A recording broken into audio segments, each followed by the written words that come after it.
Good morning, everyone. Welcome to On the Couch, where you'll get vital information for our Black and Brown community. It's sunny outside, but it's a little gray out there. But let's look forward to some wonderful weather next week. I'm looking forward to that. It is Mental Health Month. I would be remiss not to discuss Mental Health Month, but before I do that and we go into our topics about healthy conflict today, I'd like to bring on my co-hosts today, and that will be Miss Michelle and Miss Toya. So they will be coming on where we can begin our healthy discussion this morning with our followers. Good morning, ladies. How are you both doing? Good morning. How are you? Good. I am good. So, Michelle, the last time you weren't able to meet our guest co-host, and our guest co-host is Miss Toya. So, Toya, if you could kind of give a little bit about yourself to, talk to Michelle about who you are and how you joined us as a guest co-host.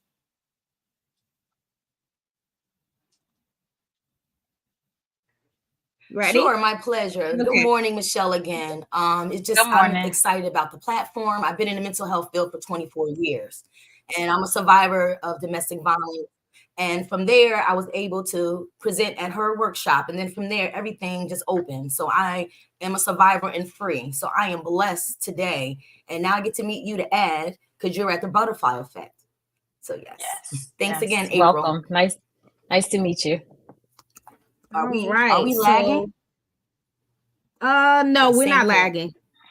Okay. So, all right, ladies. So let's go into Mental Health Month. I just want to talk about that briefly because that is very important that we are embarked on to this month, what we call mental health. Now, what is mental health? A lot of people don't know what mental health is. So what I'm going to do is just give a brief definition of what it is, and you two are welcome to join on to that conversation about mental health.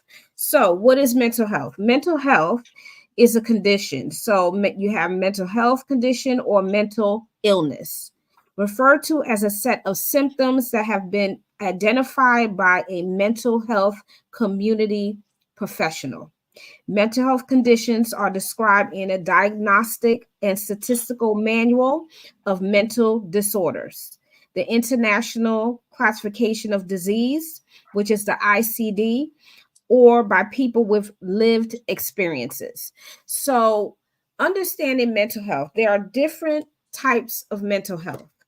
Most people identify or understand anxiety. Others know what depression is. Others also know what bipolar is. A lot of people know what that is, and schizophrenia. And then you have PTSD and OCD. Those are different types of mental health disorders. But I wanted people to understand what is mental health, because we see people all the time. I'm pretty sure you all know back in the day, if you have that one family member that had something going on with them, it's like they're crazy, let them go sit in the corner.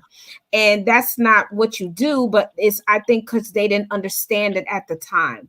Mental health diagnoses and understanding mental health conditions have come a long way.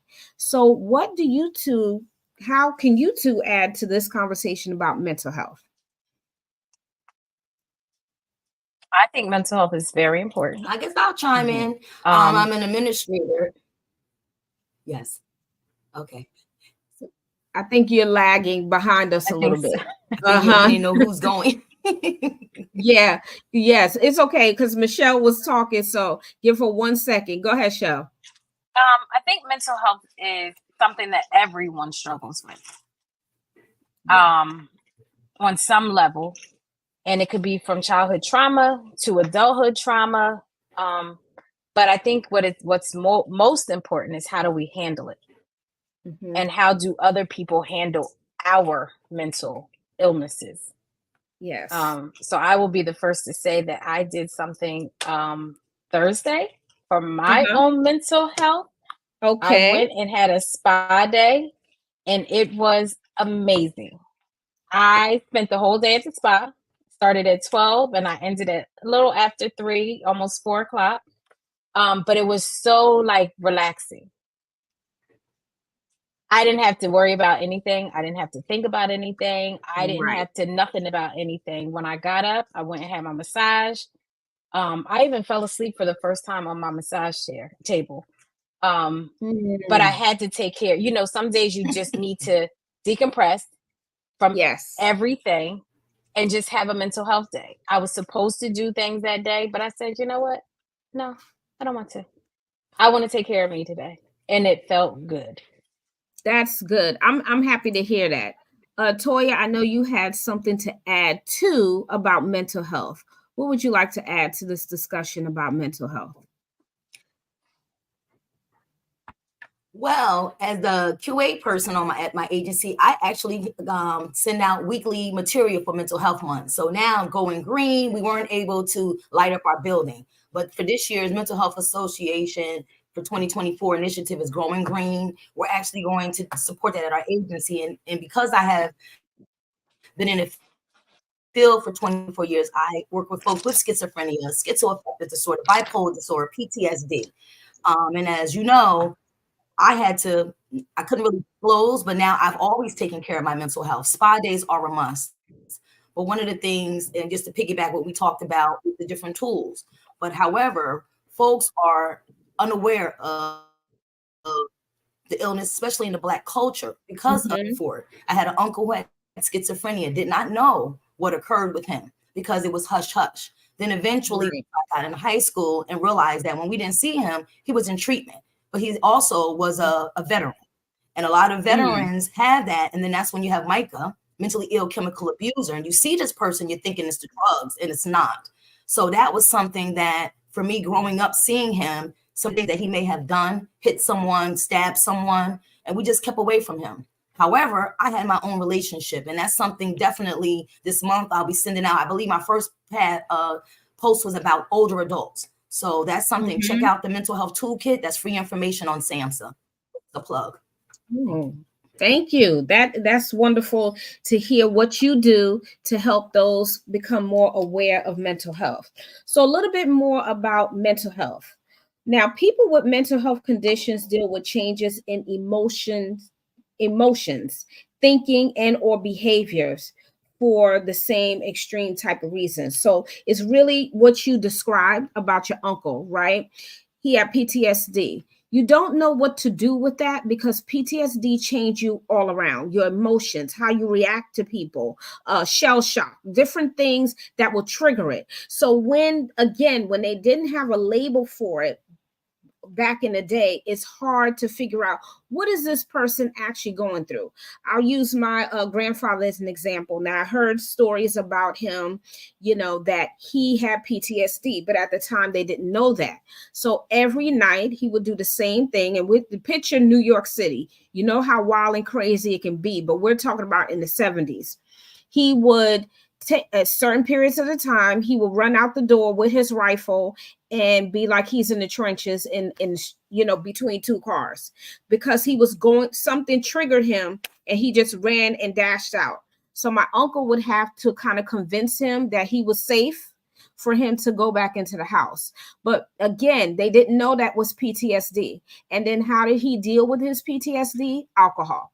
So he became an alcoholic on top of all of that. So, that's another example of what happens to people when their life changes. And his came with war, PTSD. He was in war. But that extreme of signing up for this as a young person, and we talking about these back then, they signed up 17, 18 years old, so they were a lot younger too. So dealing with actually going into war and then actually killing another human being, that is a lot to carry on your shoulders. So what can you do with that? You're traumatized. Shell just talked about childhood trauma. That's another thing. We can't negate the fact that childhood trauma can also start a mental health, which is anxiety. I see a lot of people, deal with a lot of anxiety, a lot of fear of going to sleep because it's dark, fear of going or wearing a particular type of clothing because it reminds them of what possibly have happened to them when it comes to being abused. So, I mean, it's just so much with mental mental health, but I want our community to understand what it is and the symptoms and what they're looking at. And when you're thinking about symptoms, is what's physically going on with that person physically. And then their lived experience is what they're telling you. If they're saying to you, I'm hearing voices, believe them. They are probably truly hearing voices. So acknowledge it and say, okay, you are hearing voices. How long? How can I help you? Who can I take you to? Are you okay to go to a hospital so they can evaluate you with you? Also being with that person because they may be afraid to go with another person because of the lived experience. Stress can be a trigger. That's another way that these particular symptoms lie dormant in your body, and all of a sudden stress wakes them up. And I'm talking about mental health, of course. Trauma, as we talked about, and then learning different coping skills. It's important to have not only a therapist, but to also have a group, because a group sometimes can help you learn how to develop coping skills because you have another person to help you through it. And lastly, going for a mental health screening. You may be embarrassed, but don't be embarrassed. Think about you, like Shell talked about herself, going to a spa day. That is a mental health, a way of her debriefing and resetting herself.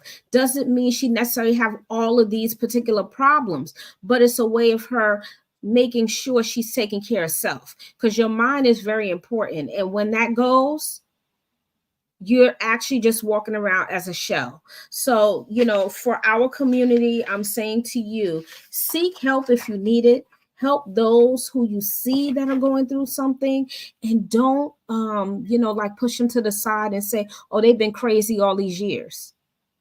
Not necessarily. And even if they've been going through it for years, that means you're silently condoning it when you push them to the side and say it's okay for them to remain sick with no help. So just I want us to think about that as a community, how we can take care of those that have mental health disorders. And in our next show, we'll be able to talk a little bit more about mental health before the month of May goes out. So if there's nothing else, we will definitely shift to our topic, which our topic is about healthy conflict. So ladies, when you hear about healthy conflict, what comes to mind? Healthy conflict. Being able to disagree with somebody. Oh, go ahead. Okay. Go ahead. Go ahead, Toya. I think we're lagging for whatever reason. When I'm hearing, I heard you speak and then I didn't hear anything. So I don't want to. No, but go ahead. And so I guess we just need to kind of cue it up. So Michelle, if you already started, I'll let you go. And then I'll. No, you're fine. Go ahead. Oh, okay. As far as healthy conflict, I know you talked about childhood traumas and things like that. And sometimes what we have gone through, it will shape how we respond to what happens in life. And I have to always be cognizant of that. My girlfriend says, Toya, don't become the client. I said, well, what do you mean? She said that sometimes I can tell because your emotions on your face. And I said, well, what do you mean by that? I'm just trying to get up and keep moving. So now I look in the mirror. Okay, am I happy today? Because maybe someone else is seeing something in the mirror that I don't see.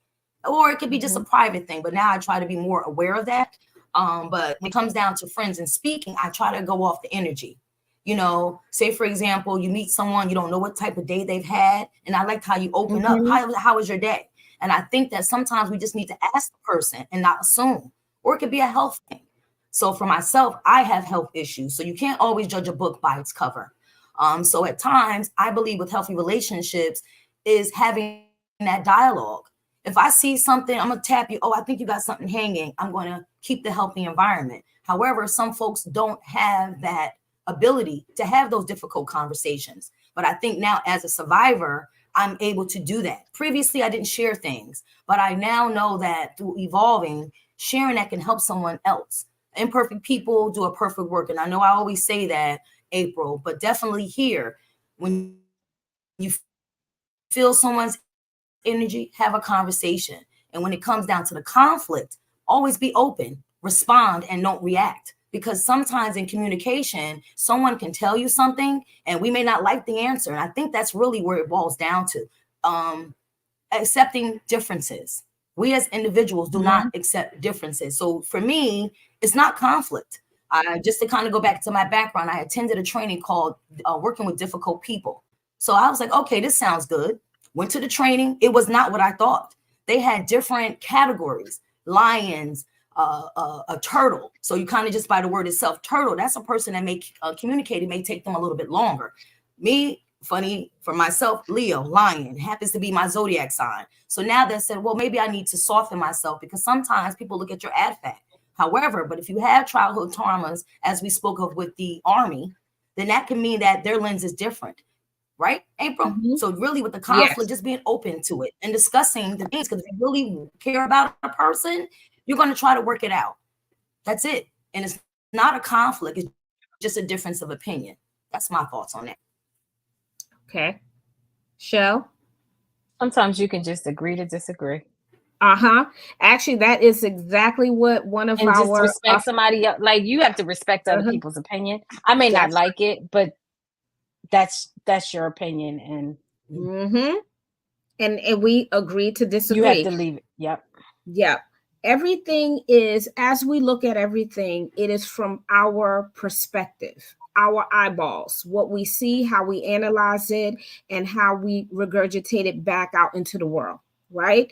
But we have to learn, as human beings, everyone has a different opinion. You know, the word subjective, it's you are subjectively making an opinion about it. So that's you talking about it. But we don't always have to agree on things, you know, as again, as humans, we are going to have a connection. We're social. Some of us are more social than others. And we have to understand that, because some people can go and revert to solitude very easy when other people cannot.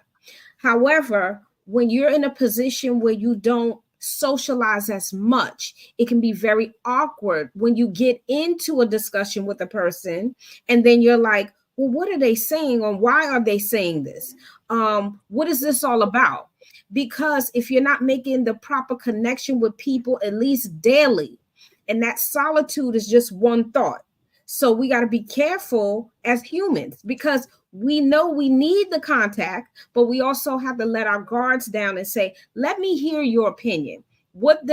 Because I may not agree with you. And you can say it that way. I may not agree with you, but I would like to hear what you're saying. It's out of respect for the other person. What do y'all think about that? Just the respect. I agree. Okay. Because there's people within your circle that you like, that just sounds crazy.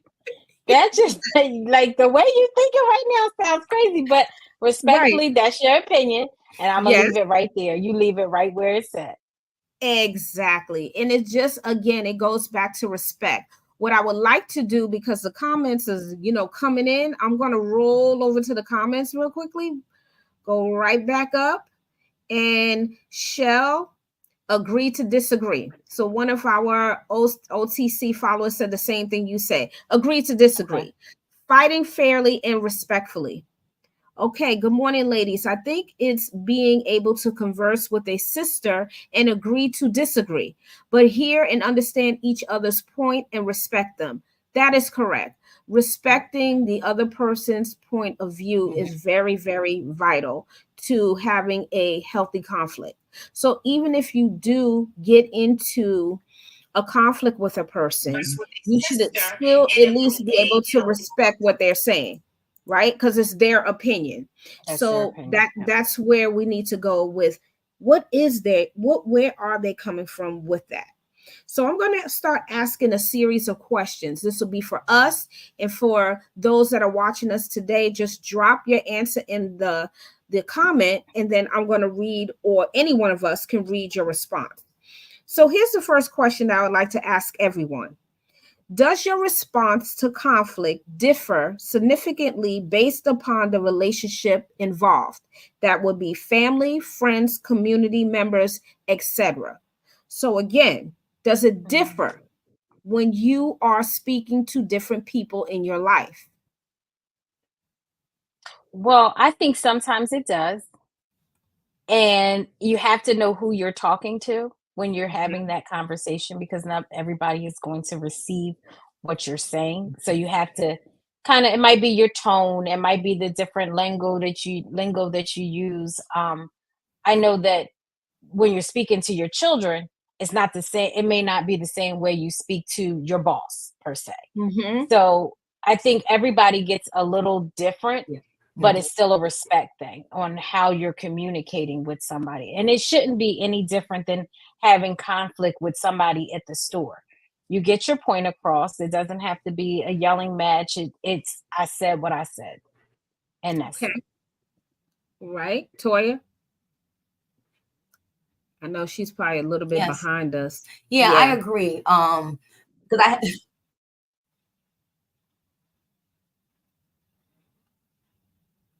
Okay. All right. So we'll wait till she comes back in. So I'm gonna go back to the comments. Perception is real and different views should be welcomed. Yeah, I agree. Okay, Toya, go ahead, because you froze for a second. Okay, yeah. So I'm gonna fix myself. Can you hear me now? Yes, we can hear you. Okay, you stopped for a second. Do you hear me? Okay. Yes. Am I back now? Okay, I'm sorry. After I speak, I'm going to move. But in reference to that, speaking to someone about agreeing to disagree, knowing your audience. And that's just something when, I may be appeared as high strung, very excited. But the reason why I'm happy with life is because of my journey and my testimony. So at times, I felt like an alien. If I'm coming in happy, do you know I got to wear these shoes? I'm excited because they said I would never wear a heel in my life. So with that, I have to always understand that people carry things, and I am a mental health professional. So if a person may not want to receive it, I got to just respect them, as what the comment says, and it's consistency. And I know, for example, with families, we're born into a family. Yes. And I think sometimes that's where the conflict comes in. And, just speaking with some of the elders, okay, what do I do with that? Well, we know so-and-so is this and so-and-so and so-and-so. However, as I aged, I got to work with these people and spend time with these family members. And it's not really a conflict. What that means is that their communication was off.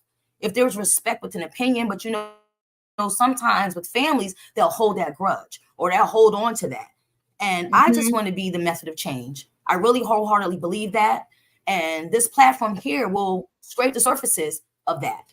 And here it's not a conflict. It's just that we are different individuals. We're all unique. And now we're just coming together to see how we can have a relationship, friendship, what have you. But right there, it's not conflict. That's what I would like to, my point is it's not a conflict. So what other people see it as a negative, but it is not. It's just respecting another person and understand that we're individualized. So we have to be a little bit unapologetic about it, because from there, just speaking with someone about friends, I don't like when someone tells me I don't care for this person. Well, why not? I don't care, because I'm going on my relationship with that individual and it can grow. And that's basically adults. We're over 40 years old. And the thing here is with my health issues, I have to make sure that I'm not anxious because my heart goes up. So if my heart is getting this, listening to my body is telling me to relax. And that's what we talked about last podcast about harmony, peace. That's just what it is. And I like to say, if God brings you to it, he will bring you through it. That's it. Sometimes things are repeats of lessons that we did not learn the first time. So they will reinvent themselves in a different way, if you believe in that. But now I'm, with seasoning, reaching self-actualization. I don't mean to sound so clinical. Some of our friends are very clinical. But because we're in Mental Health Month, this isn't a way to express that during this platform, because it is Mental Health Awareness Month. Yes. I'm going to challenge your thought is, of course, again, like we're having a healthy conflict. Well, we're not having a conflict, but a healthy conversation. But I'm going to focus on conversation and communication. And I say that because take it from when you grew up and how your family communicated.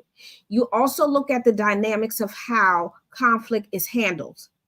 Then you take that and you go out into the world. So now you're taking what you know and you're interacting with other people. Is it right? Is it wrong? So that's where we start, because I think the way we all grow up and how we communicate is drastically different. But what we can do is tweak it as we go along, as we grow, as we mature, and how we interact with other people. We will never say, and I would not say how you communicate with your family is completely wrong. Absolutely not, because each family is different. So if you got the loud family that talk loud, that's the way they communicate. That's how they talk. Hello, they talk loud. One side of my family, very loud. The other side, they were very soft spoken. Although they were like that, I learned something for both sides and I blended them together. And then I kept moving with that on how I developed how I communicate with others. I do think, from answering this question, as you interact with others, you do figure out who am I talking to and how I talk to them, because it's how they perceive and receive me. So again, my family may receive me one way, but it doesn't mean, Shell, you receive me the same way they receive me. So it's so different on how you communicate with others. And we're cognizant of that. We should be, in other words. Yeah. Yeah, because you could have that friend that's just rah, rah, rah, rah. And you can respectfully ask them, like, bring it down, like, relax. It's not that deep. Let's calm down and have a conversation.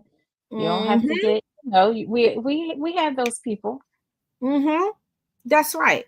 So here, I'm going to go back to the comments here. I like this one. People communicate differently and receive the tone, the words, the body language differently than others. Some may take words out of context if you're speaking too loud and being emotional. Or if you're using your hands, and I use my hands when I'm talking also. People may perceive that as being aggressive when all in all is just your nature. Yes, yes, and yes. Okay, there are distinct differences between Southern folks and Northern folks. What's the difference?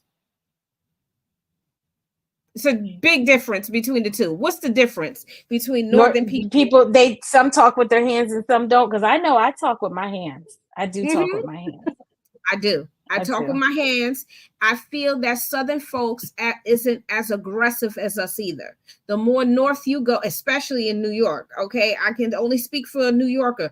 We are very, very, very, very assertive when we're talking, right? But it comes across aggressive. And it's just the nature of how New Yorkers are. It comes with not just talking, but it's how we walk past each other. Some people talk to you, some people don't. If they do talk to you, they're suspicious. Why are you talking to me? What you talking to me for? But that's just the way it is. When you go south, everybody talks. Good morning. They don't know you. They wave. Yes. She's looking at you. Yes. They smile. You can sit. They sitting on the porch waving at everybody going past, and we like, what's wrong with that? Why are you so happy? How y'all doing? How y'all doing? How your mama doing? Remember, how you doing? How your mama doing? Everybody. How your mom? That's right. How everybody doing? So yes, most of us, girl, Mississippi. Yes, that migrated. Our families that migrated from here, they still have that hospitality. They do. A lot of them do. I know when I was growing up. I don't know if y'all know this rule, but when you go to somebody's house, what you supposed to do? First thing you're supposed to do when you come to someone's house. What happens when you don't? You don't speak? Your mouth don't work? Okay, you embarrassed right where you at. Somebody has something to say. Let's try this again. Your mouth don't work? Yeah, your mouth don't work? Oh, that's how I raise you? Okay, when we get home, I'm going to beat you. And that's what happens. What just happened here? So I taught that to my son too. When you go into what's the little hashtag? The one with all the letters? You better get your butt. Yeah, you better get over here, whatever you need to speak. And that the other thing too is when you go to someone's home as adults and someone invites you over, even if it's a get together and they make all the food, you still bring something with you. It's just hospitality. Yes. That's something I learned as well. But again, going back to communicating, that's a form of communication we just talked about, just in different ways. how we go into a room, how we talk to people, what we do, how we say, how we move around and navigate through those particular interactions with people. So I wanted to bring up communication because I think we need to understand that that's where it starts too. How we communicate and how effectively we communicate with each other. And then what does that look like when we do have a healthy conflict that happens? How do we deal with it? How do we talk to the other person? How do we respect them? Next question. What did you learn about conflict as a child? I love this. What did you learn about conflict as a child? If I have to remember, I will probably say nothing. I don't know if I don't think I learned anything about conflict as a child. Right. How to handle it, right? Right. I can agree. Me either. Yeah. I didn't learn what it was like to handle. Go ahead. Yeah, I did. After my mom passed, I had to move 4 times. So from there, when you're at different people's houses, okay, what do? I was uprooted at 7. Okay, you're gonna go stay with the eldest sister. She has 4 kids, so they were all, older. But with that, I wanted to go to college because that's what was going on in that household. But from there, I had to always just sit and watch, not seen and not heard. And at times, you couldn't say what you really wanted to say because of the respect level. So that means that, or what do they do? Well, pop you in your mouth. So the communication for me was different. Just learning to respect the elders, being seen and not heard, because that was something that was constantly said. Then as time got on, then I would visit folks. Then I'm light skinned, which I don't like to say it like that, which we already talked about, facial expression and how we look. And sometimes people will judge you by how you look. But again, remember, you don't know what someone's been through. So I always take that into account. And I believe in a fresh eyes approach. So I'm going to interact with someone because we all evolve. And that's really what it is about communication, understanding and being strong in your spot, in your own skin. Now, if you don't and you're not, that's when the conflict comes because it's a you problem, not a me problem. So for myself, because I had trauma and different things in my life, I had to deal with it. How do you go into a room and explain something to someone that they don't know what you just saw with your eyes because you can't repeat it? And that's really my reality. And I don't want to take too much of the time, but I had to deal with conflict a lot. And communication was key so that I didn't want to get put out of somebody's house. So for moving 4 times, I saw a lot, but I was seen and not heard. Right. Is that a common behavior, though, for African-American community and the Hispanic community, that children are seen but not heard? Is that a common thing? Yes. Yes, it is. At least it's my definitely experience. Yeah, I think across the board, all of us grow up that way, but no one ever tells us when you run into a conflict, this is what you do. Now, here's the standard conflict: a school fight. A bully fights you. This is what you do: defend yourself. So you have learned how to handle conflict. Yes, you have. Because if you're an older sibling like myself, I had to take care of my brother. So what will happen? My mom would say, you have to protect your brother. So what does that mean? That's any means necessary. So if someone had to fight him, then I had to fight them. So that was the way that I had to deal with the conflict. It wasn't when you talk, and not that my mom said that you had to do that. I think that was just a natural response, because if you hit him, then I'm going to hit you. That was the response. She never said it that way because she was very kind, a very kind person. Like the one time that I see her get into a conflict, it was because of something my uncle's wife did. And it was a story that was a lie that was told. And then my mom ended up having to defend herself. That was the one time I actually saw her defend herself, because she was never a person that would fight you. So again, when you think about conflict came from me if I had to protect my brother. And then as I got to, like you, when my mom passed away, I went to my grandmother's house, but not too much conflict. They had little arguments here and there, but to me it was more entertaining because it was who was arguing. But it's again, that was my family dynamic. You know, so I laughed at my uncle, my aunt, and my uncle because they were funny to me because they were back and forth, but that was just the nature of that house, right? At the time. The black But household, yes, Friday nights, yes, spades, pity pat. We would walk in the house and right. then they would be playing, and we don't snuck out in the playground in the complex because they were in there enjoying themselves. And it was interesting. Like now Yeah. marijuana is legal. You know, they was choo and you ain't say Mm-hmm. anything. Going upstairs, mind Right. your business. Right. So, you know, Exactly. it's the fighting, I think, is the Mm-hmm. biggest conflict. And it's just like, Yeah. folks didn't realize, oh, you can fight, because my family, they would jump in there. And I'm like, I've had fights. It's just that now, who wants to sit down? And if it's over something, and a lot of times over a man, I'm not fighting over a man. But if you come in, you're going to try to hit me, it's different. So that's really, I think, we, the surface topic is, for women, it was over a man most of the time. Can we all agree that if a woman didn't like you or something, sometimes it's about someone else? And that's not good. And as Black women, we're all beautiful in different ways. Right. And I don't compete. Right. I don't compete. Right. Some about women, and some is just something about you as the woman itself. But that goes back to what's going on with that person. It's the person, So real quickly, I'm gonna go over to the comment section. And again, this is based off of the question that I asked. What did you learn about conflict as a child? And one of our OTC followers said she was raised by a soldier. So I can only imagine. And then she also said showing no emotion, which I think would be correct, suppressed everything, and more militant, So that type of growing up that way, we can never say her experience was wrong. It was just different.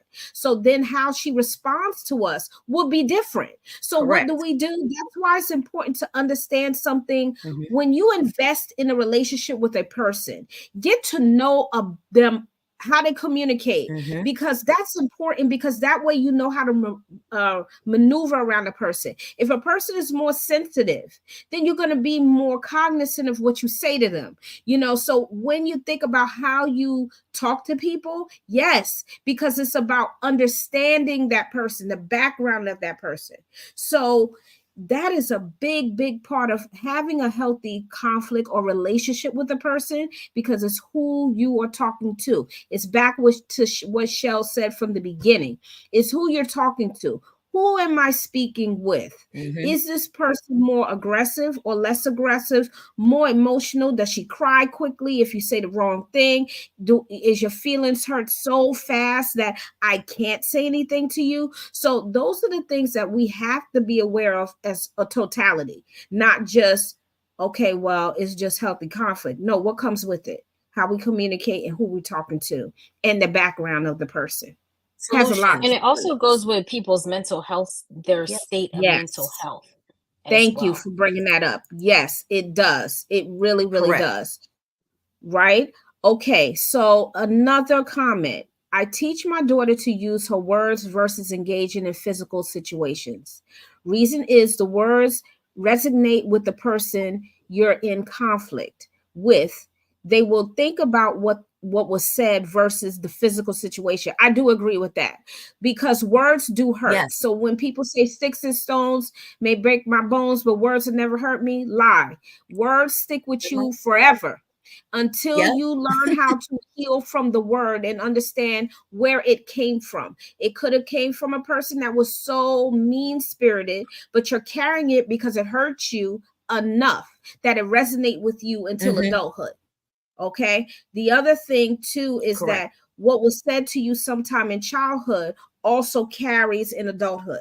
So when you hear in the back of your mind, you're no good, you're stupid, you're going to amount to be just like that person because they no good. So you're going to believe that for decades before you come into your own right and your own power and say, no, my words are more powerful than yours. So I feel better about me versus you telling me who I'm going to become.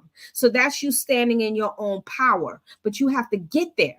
You're not going to get there overnight. It resonates with you for so long, and then you need the tools. How do I get to that place? Yeah.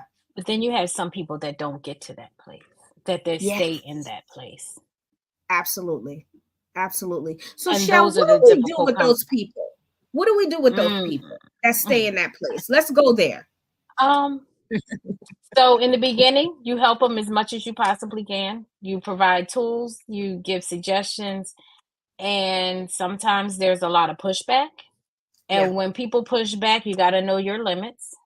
When they're ready for help, they'll come back and they'll say, hey, I need help. Or maybe they'll never say, I need help. And sometimes you just have to leave people where they are, stuck. Stuck. Absolutely. If you spend your energy with them, you will go from a healthy conflict to a negative way of dealing with that person. So it become unhealthy. So all of a sudden you're engaging in constant conflict with this person because you did not let them go. You invest too much time. When you invest that much time in a person and you're not investing that time in yourself, what the hell just happened here? Shift the power. Think about it. The power shifted to them because you're engaging with them and you're changing to them because you're suiting where they are stuck and they cannot get past who they are because they haven't grown yet. So I am here to tell you, grown women, move on. Because guess what? They will be an anchor around your neck and they will pull you down. And you can put these people on a shelf in different categories. Doesn't mean you don't have to like them anymore. It's just that you cannot tolerate certain things. And that is what I'm telling you is don't give up your power. That's all I'm saying to you. Don't do it because we've all of us, all three of us, and many of us that are on this thread today have given up our power many times to suit another person, family, friend, co-worker, whomever it is. Yes, we have done it. Admit that you have done it and then be more aware of it and know that when to fall back and say, I'm sorry. Like Shell said, you stuck where you are. You don't even have to tell them. You know that already. So don't go there with them. Save yourself. That's all I can say with that. Save yourself. I mean, carrying somebody else's burden or load can be heavy, and then it wears on you too. And I refuse to carry anybody's anything. Yes, nothing. Exactly. It is it's exhausting. Hard. It's really. You said it's hard. Go ahead. Yes, and it's hard because you don't want to be what I'm going to say people pleasing. I was a people pleaser, and now I had to work in therapy and my mentor to say, you know what? Don't go down that rabbit hole because sometimes, as you said, I have to look back and say, no, I'm starting fresh now. It's the present and the future. And now with the different doors opening in my life, I know I'm worthy. And until you get there, but you got to pull the root to understand why am I on the defense? You know, as a viewer said, as far as the military, it was the military family. I would have went to Paris Island. But when I went there for the week, I was like, I'm not going back because I knew that wasn't me. The lady was nasty, made us strip the beds down, go to here, cadets. So now with that militant. So imagine why someone has a flat affect because now they don't want to come off. You don't want to laugh. You don't want to do certain things because sometimes for some people, when they're upset, they laugh. And I really didn't understand that. If someone laughs in your face, that is a mental health disorder. So if someone's laughing, they're not laughing at you because of what you said. It's a response that they can't control. And, you know, seeing that, I understand from being in the field. And I think that this is perfect to explain that because now that's not really a conflict. It was just a person communicating with you. But now I don't know what their baggage is. So now I like to have a conversation, open up. How are you doing today? Because if I would have asked the question, because I looked at their facial expression, now I know where they are. Or if I'm tired a lot. And sometimes why you're not speaking? Because I'm not going to project my energy onto you. And I know that I'm not having a good day, but I got to show up because I'm committed. I have an obligation. So just be a little bit understanding. Remember how you said the one sister said, come here, give me a hug. Hugs. I am a hugger. And sometimes you exude that. And now that person can feel better because I shared that energy. Taking a picture. You ever know you're smiling? And then a person's not happy. Then they see you smile. Guess what happens? They smile back at you. And I said, you know, just to get you in the mood for a photo, those simple little things. Yes. Because I want everyone to be happy. Definitely. I didn't think I would ever get to this place in my life, but conflict is good. It helps you to grow. It helps you to mature. So now what do? Mm-hmm. We do our self-talks. Okay. Am I having a good day? Or maybe I need to stay home. And this is someone that I really love. And if this is their event, I might just pass because I don't want you to be concerned about me on your day. So it's little things, daily checkups. That's very important. All those points I agree with 100%. So I'm curious to know that when you're thinking about healthy conflicts, good marriages, treasured friendships, and healthy communities do better with healthy engagement. Do you think that's true? Can you read that again, please? Good marriages. Okay, so I'll start from the beginning of the sentence too. Human relationships benefit from more caring, connective engagement. Good marriages, treasured friendships, and healthy communities do better when healthy engagement is the normal response to conflict. Yes or no? Probably yes. Like if everybody's like, well, yes, if everybody's healthy, but not everybody's Right. healthy. So Yes. it's hard. You could be in a relationship, in a marriage, and have one person who's healthy, and the other person who's not. But when two healthy people can come together and have a healthy conversation, that's great. But when you dealing with opposite, or can have two unhealthy people who don't communicate well. Right. That too doesn't work. What do you think? And I've seen this before. One person is very confrontational and the other person is not confrontational. What type of dynamic of that relationship do you think they're experiencing?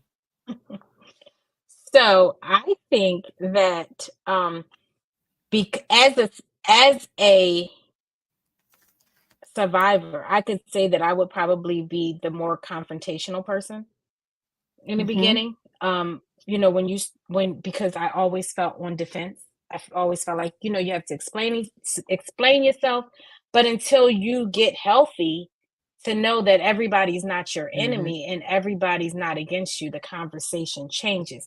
But a person has to be in the right mindset to say, I know that what I'm doing is not right and I want to fix it. But not Yes. everybody is able to do that. Yes. Do you think a part of maturity means that Correct. you can take corrective criticism and also understand that what a person is saying to you is not necessarily to hurt you, but it's to help you grow? I do. You do. I, Okay. I do. I also think that you got to be kind of mindful of the person who's feeding you Yes. something. Like, Yes. are you a healthy person to put that on me, to tell me that I'm not doing what I should be doing? So it just depends on who it comes from.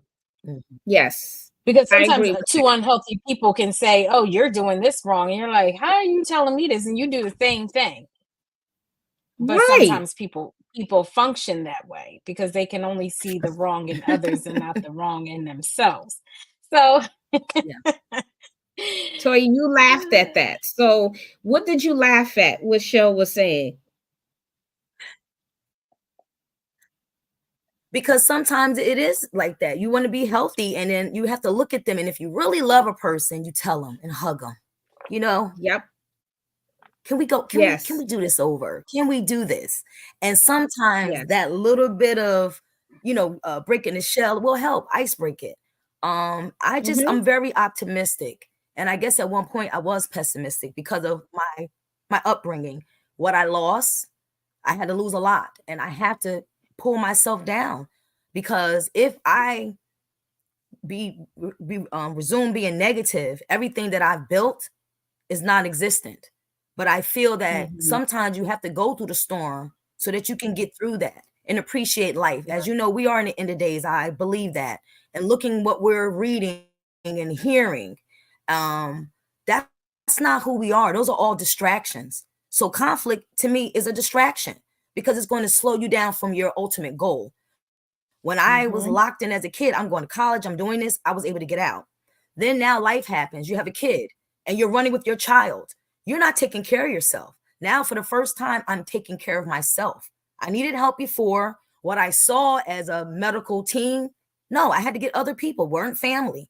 I had to call people. Can you shower me this day? Can you do this? I had a schedule, a calendar. And from there, it's like, all right, maybe I can't ask this person. It's a conflict. You just kind of know. So my thing here is, my prayer is that we all sit back and look in the mirror. And a picture speaks a lot of words. If you look at your eyes, that explains. And sometimes just having an in-person conversation is better than texting. I am at the point I refuse to text because, as we know, with caps, that means someone's yelling at me. The tone could be misunderstood or I'm wrong. So the whole thing here is, what are we going to do to ensure that there's no conflict? No, we had a conflict, which is a disagreement. We need a solution. So the thing I feel, no conflict. We want a solution. Let's work the process. Because guess what? I believe and I pray on it, and I can stand firm that once we talk, then you're going to understand my viewpoint. And everybody is unique in that way. And just understanding we agree to disagree. Or guess what? You know what? If you don't want to work with me, do you value this friendship or this relationship? Because if not, I'm not going to be in a dictatorship. As a survivor, most of the time when people have emotional abuse, you accept things that is not really what you want. But then you have to get to a point where your voice is loud and be able to express yourself. Because whenever you stuff and stuff and stuff, what happens when you stuff something? You explode. It blows up. It blows up. Yep, it does. It so does. Now to go, I don't know, I'm having a bad internet connection today, and I apologize for that. So if it's okay. Yeah, but you're doing well, so no worries here. No worries at all. And we're going to keep moving, and that's what we do here on this platform. Nothing is 100%. Nothing. Internet, none of that. But the conversation is genuine, so people will be getting something out of it, no matter if you were going in and out here and there. It's okay. It's fine. The apology is not necessary. So I appreciate that, even though you said it. So look, with us talking about solution. Yeah, no problem. When we talk about solution, because you're moving towards that way, and that's good because we're getting closer to the end. Now, solutions. We have to, like you said, it boils down to who we are talking to and how receptive they are to resolving, because some people don't know what that means to resolve. Because you can give people chances. And I can tell you from my own experience, I've discussed things, put out the olive branch. It still don't work. Why? Because it has something to do with the person. It's not me, it's the person. So that means I have to now really walk away. And also, let's also keep in mind, all these relationships are not necessary for us. I always go back to although Medea is a fictional character, people are coming in your life for a season, but the ones that are meant to be there, they'll last a lifetime in your life.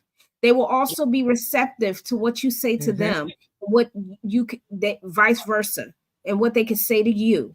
So that's when you've gone beyond the basis or surface relationship, because and I think people don't understand, there are degrees of relationships. Surface is just what it is. It's surface. There's nothing there. There's no meat there. There's no engagement there. It is surface. When you start engaging and moving on and getting to know a person, the level becomes deeper and deeper and deeper. Then the relationship changes. And it does. With family, we're born into our families, but guess what? As children, we grow up and we build connections with certain people in our family. There are favorite aunts. There are favorite uncles that we have. Okay, because we built a different type of relationship with them, and it became very healthy with them. Outside of our family, we have the best friend that turns into the sister. So you can see how progression happens in different relationships. But I want to go back to family too. Family also need to prepare us for those that come into our life that we don't need in our life, but we don't get that. And sometimes we tell our children now, I think all of us can say, that person is not your friend. I can tell you, I've told my son that 150 million times, but he had to learn it on his own, because it had to be an experience. Now he knows, just like I had to learn. You think everybody's nice and, oh, we can be friends? No, that's not true. It's not true. Goes back to, again, maturity and how they receive us and you receive them. Energy exchange. That's what I think. I agree. Definitely. I agree. Yeah. Right. I mean, this was a great topic because it was different to talk about healthy conflict, because usually it's easy to talk about negative conflict, but this one is about how, to have healthy conflict. And if it does happen, what do you do with that? Well, again, goes back to what we were saying, have that power and keep your power and utilize it. Know who you're talking to. If the person is not receptive, please understand that. Take that energy, take that signal, because we are beings. That means our energy cross paths with each other. When you walk into a room, you can feel the energy. Have you ever walked into the room and you say, damn, it's tension in this room? Because you feel it. So it doesn't take you to open your mouth. You feel the tension. So yeah.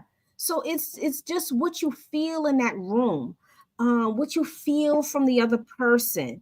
Why am I engaging? Goes back to what you said, Toy, about the self-talk. Ask yourself that question. What am I doing with this person? Why am I here with this person? This person doesn't seem to be receptive at all. So what am I doing here? Should I make this what it is, a surface relationship? You can, because they may not want you. They want you there, but don't want you there. That's right. Check this out. Some people just want to use you. Amen. Definitely. Amen. Amen. They are friends with a purpose. Watch them. Okay. Watch them. That's the next topic. That's a whole nother topic. Now that right there is a whole nother topic. We need to open that one up. What's the topic? Use people that use you? Just friendship. Like, what does it look like? Yes. The purpose.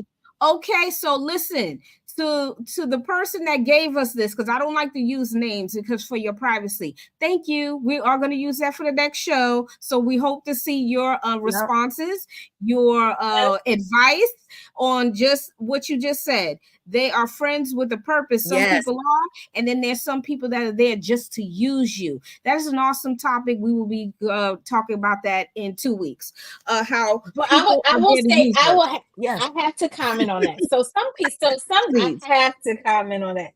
Okay. So as you get older, you kind of look at those friendships, and when people come into your life and what you provide for other people, and it's hard to distinguish a person that you're trying to have a genuine relationship with and that person that is here to use you. So I have come to the conclusion, and I could be wrong, that sometimes you are that angel that person that chooses to use you. God sent them for a reason. There's a purpose, because your purpose was to help that person when theirs was to use you, but they got something they needed out of you, and that's okay. That's okay. Yes. That is a wonderful way to spin it in a positive way. That is true.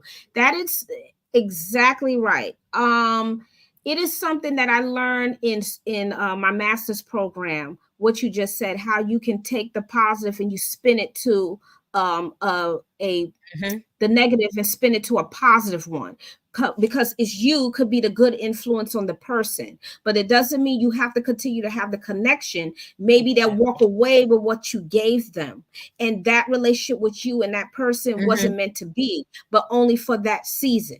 So I agree with you. Exactly. I agree that, but we have to learn to spin it that way. The way you did it is how we have to spin it. That and it goes back to what I said earlier about the power that you shifted back to you. That is a great way, Shell, to spin that power back to you, because you brought something to that person.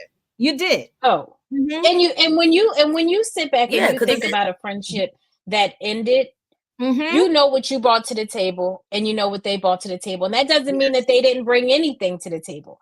It simply means to me that I provided you with what you needed and you're able to function without me. And that's good. Yes. Go out there and do your thing. Yes. Do your thing. That's right. Do your thing. Toya, go ahead. And then we're going to narrow it down. Go ahead. Yeah. I know we're getting ready to wrap up. I just wanted to jump on in and put my closing note. Absolutely. But yes, definitely. I feel that life is filled with tests, lessons, and blessings. And just as Shell said, there might have been a lesson out of that. The friendship was had. So one of the things that I look to, if someone comes and gravitates to me, a friend said to me, "What's the motive?" I said, "What do you mean?" She said, "I'm tired of people playing in your face." "What do you mean?" She said, "I watch you." And she said, "Sometimes you're all over the place," because I am a social butterfly. I love to hang out. I said, "But sometimes if I would sit and watch the facial expressions, then I saw, oh, wow. Oh, that's how they feel about me, because I'm high on life." So now I sit and watch and see who's watching me, and the faces show something. They show something. So that means that you're really my friend, or you were just tolerating me for a motive. But all I do is pray and say that, you know what? I think I needed that lesson again. So now I have someone, and it's making me a better friend, because now I don't want to be surface. I want friendships that mean something. But what happens for me, it seems like I'm always giving and I'm depleted. It's additions, not subtractions. So that's my takeaway from this discussion. It has to be an addition to you. Healthy conflict is only healthy when the two people love each other, care for one another, and it's not one-sided. The conflict is negative when you don't want to work on it. So anything that you love, you're going to water, and you're going to make sure it succeeds. And sometimes those unhealthy conversations and conflict, I want someone to tell me, "Don't wear this, don't do this." And I have friends around me who are helping me to be a better me. That's an addition. So I'm for that. That's very, very good. I love that. That was great. So that is your takeaway. Shell, your takeaway. Do you have anything else you would like to add to what you said? Because yours was very powerful as well. Nope, I'm done. Have a great week. Have a great 2 weeks, ladies and audience. And I can't wait for our next topic. Yes. Me too. I cannot wait till our next topic.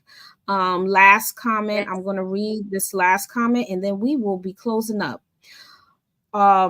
2 things. But that is misuse of a friendship. And when we have the friendship that's one-sided, okay, and then also what the person took from you, they may not be able to maintain it without you. At the end, respect the level up. I agree with that too. So it is so true. It's so true. Can they survive without us? But then it becomes a crutch to us. But then you as a person have to figure out, what do they bring to my life? And what have I brought to their life? And is this the end? And am I and you too have to be okay with walking away, because also if you're a fix it type of person, you're going to think you have to fix it, and you don't have to. You did all you could, and that's it. So again, with healthy conflict, we want to make sure that we're assessing the person that we're talking to. Maintaining a healthy relationship would be that you can have mutual conversation. One opinion, you can agree to disagree. You do not have to say, "Well, I'm not talking to this person again because they don't agree with me." That's very immature, because you are talking to a person that have a brain, that has a different thought than you. The background is different from you. You may have some commonalities, but you have to understand that they're coming with a whole different perspective, and that is okay to do. No one is going to agree with everything, but when you have healthy conversations, you can sit down and have them. Then if it doesn't happen, assess that. and then know when to move forward. So it's basically a lot of what we discussed today is what I want everyone to walk away with, is that just evaluate who you're talking to and evaluate yourself in the situation. And remember, here on the couch, we are here to provide vital content to our Black and Brown community. Join us every 2 weeks, and we will be back here on May 18th, and we are going to discuss the purpose of friendship. What is the purpose of it, and why should we have it? Are these people here to use us, or are they here to bring us something? Are they in our lives because we are there to give them something? What is God trying to tell us? So we need to focus on that, and I think that is an awesome topic. So ladies, let's get ready for being on the couch in 2 weeks to talk about friendship and what is the purpose. So for all of you that followed us today and joined us today, thank you so much, and we will see you again in 2 weeks. And be safe out there, everyone, and take care of yourself and each other. Peace, love, and tranquility. Thank you for joining us. Have a good one.